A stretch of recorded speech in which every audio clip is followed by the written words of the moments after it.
Hello மக்களே, good morning. இன்னைக்கு நான் ஆஃபீஸ்க்கு போயிட்டு இருக்கும்போது நான் அந்த வீடியோ எடுத்துகிட்டு போயிட்டுருக்கேன்.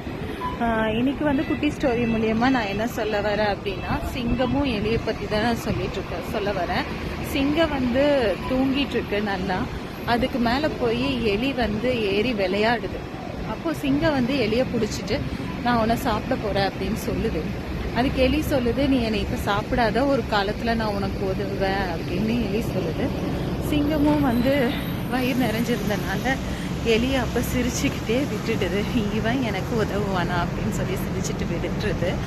அதுக்கப்புறம் ஒரு நாளைக்கு என்ன ஆச்சு அப்படின்னா, காட்டில் சிங்கம் சுற்றிட்டு இருக்கும்போது வேடை வர்றாங்க. சிங்கத்தை வலையை வீசி பிடிச்சிடுறாங்க. அந்த வழியில் போயிட்டுருக்கு. எலி பார்க்குது. எலி பார்த்த உடனே அந்த டைமில் சிங்கத்துக்கு நம்ம வாழ்க்கை கொடுத்தோமே, நம்ம போய் உதவலாம் அப்படின்னு சொல்லிட்டு எலி போய் அந்த நெட்டில் இருக்கிற வலையை கடிச்சு சிங்கத்தை காப்பாற்றிடுது. இந்த ஸ்டோரி மூலியமாக நான் உங்களுக்கு என்ன சொல்கிறேன் அப்படின்னா, ஆளை பார்த்து எடை போடக்கூடாது. அதைத்தான் நான் சொல்கிறேன். எப்போ வேணாலும் யார் வேணாலும் எந்த டைமில் வேணாலும் நம்ம உதவுவாங்க. அதனால் இந்த ஸ்டோரி பிடிச்சிருந்ததுன்னா லைக் பண்ணிக்கோங்க மக்களே, சப்ஸ்கிரைப் பண்ணிக்கோங்க. பாய் பாய் எவ்ரிவன்.